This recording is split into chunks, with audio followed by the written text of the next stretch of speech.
कक्ष में गए। जो महाराज जिस कक्ष में प्रवेश किए तो महाराज वहां देखा कि एक बाबा पर बाबाओं का महाराज सोने का मुकुट रखा हुआ था। उस मुकुट को उठाया, राजा परीक्षित ने अपने सिर पर मुकुट को महाराज धारण कर लिया और मुकुट पहन करके यार राजा परीक्षित जंगल में भगवान का भजन करने के लिए चले। राजा परीक्षित घनघोर जंगल में प्रवेश कर किए, लेकिन देखा कि वहां एक अचंभित दृश्य, पृथ्वी रूपी गाय को धर्म रूपी बैल समझा रहा है। पृथ्वी रूपी गाय रो रही है और धर्म रूपी बैल समझा रहा है गाय को, क्यों रोती हो माते। राजा परीक्षित ने मन में विचार किया कि हमारे राजपाट में गऊ को दुख, गाय परेशान है। राजा परीक्षित थोड़ी और आगे बढ़े तब उन्होंने देखा कि एक काला कलूटा महाराज विकराल काला काला, जिसके लंबे लंबे केस, मोटी मोटी जिसकी आंखें महाराज, बड़ा डरवाना एक आदमी लंबा चौड़ा खड़ा है। राजा परीक्षित उसके पास गए, कौन हो, क्या है तुम्हारा नाम। तब उसने अपना नाम बताया, महाराज मैं कलयुग। बोले अरे कलयुग, तुम तो अधर्म के साथी हो, अधर्म के मित्र हो, और हमारे राज्य में अधर्म का कोई काम नहीं है। हमारे राज्य में तुम्हारा कैसे आना हुआ है, जाओ निकल जाओ। तब कलयुग ने हाथ जोड़ करके कहा कि प्रभु राजन,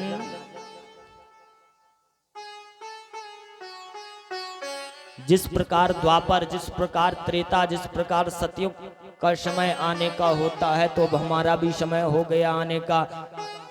अब कलयुग का भी समय हो गया, इसलिए प्रभु मैं चला आया। राजन हमें शरण दो, हमें शरण दो। और राजा परीक्षित के चरणों में कलयुग गिर पड़ा और रोने लगा, प्रभु राजन मुझे शरण दो, हमें रख लो अपने राज्य में, हमें रख लो। तब राजा परीक्षित को अपने दादा परदादा, अपने बाबा की याद आ गई कि हमारे पूर्वज हमसे कह गए थे कि शरण में यदि शत्रु भी आ जाए, शरण में यदि दुश्मन भी आ जाए, तो उसको स्वीकार कर लेना चाहिए।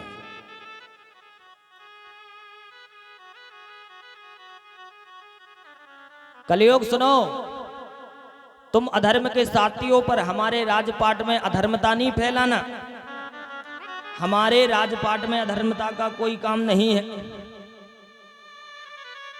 बोले बिल्कुल नहीं प्रभु, आप हमें केवल रहने का स्थान बता दें। तब राजा परीक्षित ने कलयुग को महाराज दो जगह बताई कि धूतम पानम स्त्रिया सूना। जाओ कलयुग, जहां लोग मदिरा पान करते हो, जहां लोग शराब पीते हो, वहां पर तुम्हारा वास हो जाए। जाओ कलयुग, जहां लोग जुआ खेलते हो, वहां तुम्हारा वास हो जाए। अच्छा सुनो, मदिरा में कलयुग का वास होता है। और जो लोग मदिरा पीते हैं ना, मदिरा पीने वालों के ऊपर कलयुग निरंतर विराजमान रहता है। और जिस घर में मदिरा का पान किया जाता है महाराज, उस घर में कलयुग का वास होता है।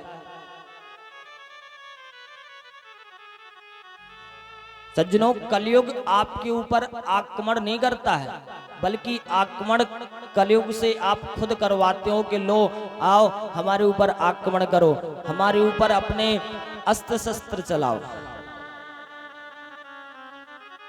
जो लोग मदिरा का पान करते हैं महाराज, उनके घर में कलयुग निरंतर वास करता है। कलयुग उनके चारों ओर महाराज निरंतर घूमता रहता है उनको परास्त करने के लिए।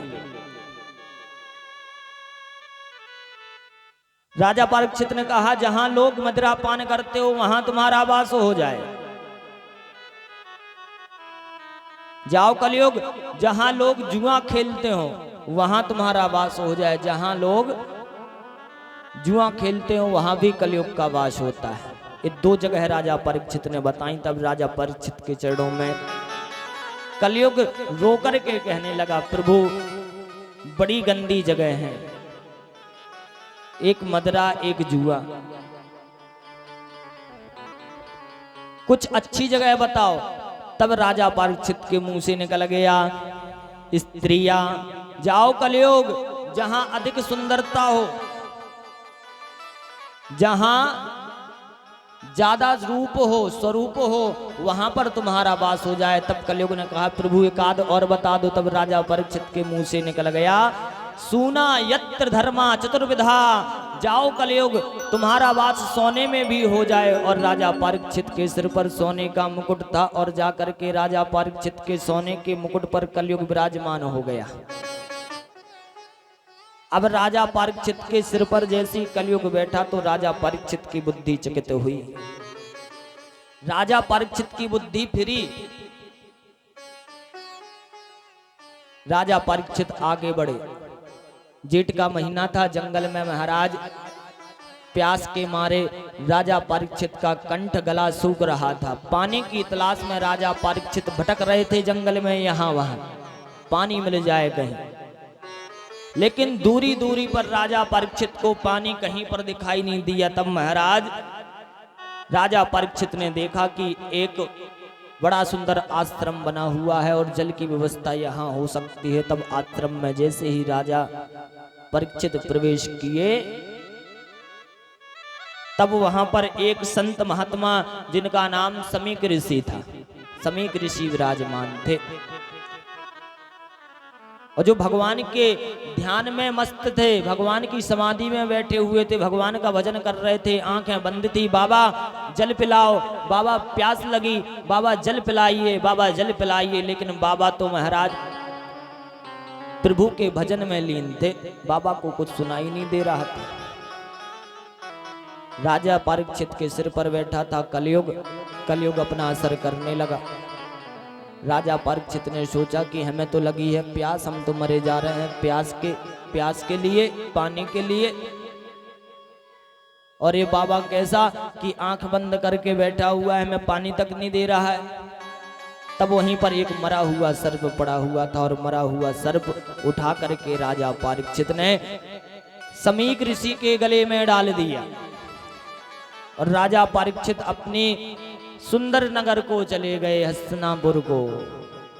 इधर समीक ऋषि का पुत्र श्रृंगी ऋषि आया और अपने पिता के गले में मरा हुआ सर्प पड़ा देख करके श्रृंगी ऋषि ने आवेश में आकर के महाराज कमंडल से जल निकाल करके श्राप दिया कि जिस किसी ने हमारे पिता के गले में मरा हुआ सर्प डाला हो, उसको जाओ आज से लेकर के 7वें दिन तक्षक नांग ढसेगा, तक्षक नांग काटने से उसकी मृत्यु होगी।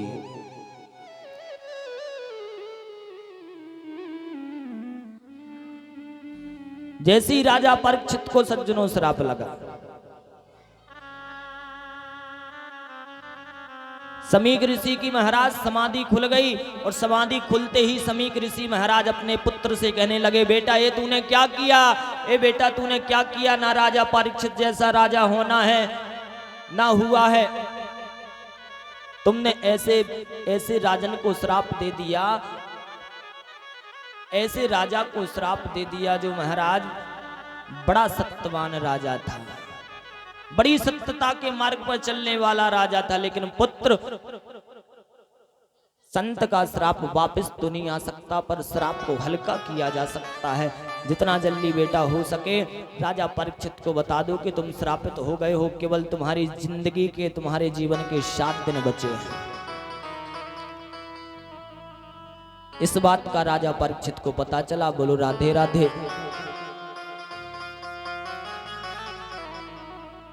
इस बात का राजा परीक्षित को पता चला कि हमें श्राप लग गया है और 7 दिन में हमें तक्षक नांग आके डसेगा। लेकिन राजा परीक्षित को अपनी मौत का डर नहीं लगा। राजा परीक्षित को अपनी मौत का डर नहीं लगा, बल्कि राजा परीक्षित को चिंता हो गई कि हमारे जीवन के केवल 7 दिन बचे हैं, हमें 7 दिन ही जीना है, क्योंकि 7वें दिन हमारा काल आएगा, तक्षक आएगा और हमें डसेगा और हम मर जाएंगे। लेकिन समय कम है हमारे पास, हमें ऐसा कौन सा यत्न करना चाहिए, कौन सा जाप करना चाहिए, कौन सी पूजा पाठ करना चाहिए, कौन सी कथा सुनना चाहिए, कौन सा यज्ञ अनुष्ठान करना चाहिए, जिससे हमारा जीवन धन्य हो जाए और हमें परमात्मा की प्राप्ति हो और भगवान के चरण मिले और हमारा जीवन धन्य हो जाए। तब जाकर के उनको परमहंस श्री सुखदेव जी महाराज का गंगा किनारे दर्शन हुआ और राजा परीक्षित को श्री सुखदेव जी महाराज ने इसी भागवत कथा को महाराज राजा परीक्षित को सुनाया और राजा परीक्षित महाराज भागवत की कथा को स्मरण करके अपने जीवन को राजा परीक्षित ने धन्य बनाया। राजा परीक्षित की मुक्ति भागवत की कथा स्मरण करके हुई। तक्षक तो आया, तक्षक ने तो ढसा, लेकिन राजा परीक्षित अपनी इस देह को भूल गए थे कि हमारे कोई देह भी है। राजा परीक्षित की मुक्ति बन गई थी इस भागवत की कथा को स्मरण करके। अच्छा एक बात बताऊं, जो राजा परीक्षित को 7 दिन में मरने का था ना, तक्षक नांग ढसने का, परीक्षित को बस नहीं लगा था। वो हम सभी संसार वासियों को, हम सभी महाराज इस संसार में रहने वाले प्राणियों को 7 दिन में मरने का श्राप लगा था। जिस प्रकार राजा परीक्षित का 7 दिन में तक्षक नांग आया राजा परीक्षित को ढसने के लिए, उसी प्रकार 7 दिन में हमारा भी एक काल आता है और 7 दिन में हमें भी वो मार करके चला जाता है। सज्जनों, 7 दिन के अलावा महाराज 8वें दिन किसी को नहीं जीना है। हम लोगों का जीवन 7 दिन का है। हम लोगों का जीवन 7 दिन का है। 7 दिन के बाद महाराज, 7 दिन के उपरंत महाराज कोई भी नहीं जीता है। राजा परीक्षित ने तो भागवत की कथा को स्मरण करके अपनी मुक्ति बनाई थी, लेकिन हम लोग अपनी मुक्ति कैसे बनाएंगे? बोलो राधे राधे, तेज बोलो, बोलो राधे राधे। हम लोग कैसे बनाएंगे सज्जनों? हम लोग पता है कैसे बनाएंगे। भगवान के चरणों में जाया करो, भगवान के चरणों में जा करके कहा करो कि नाम मीरा नाम राधा, अरे फिर भी श्याम को पाना है। हे प्रभु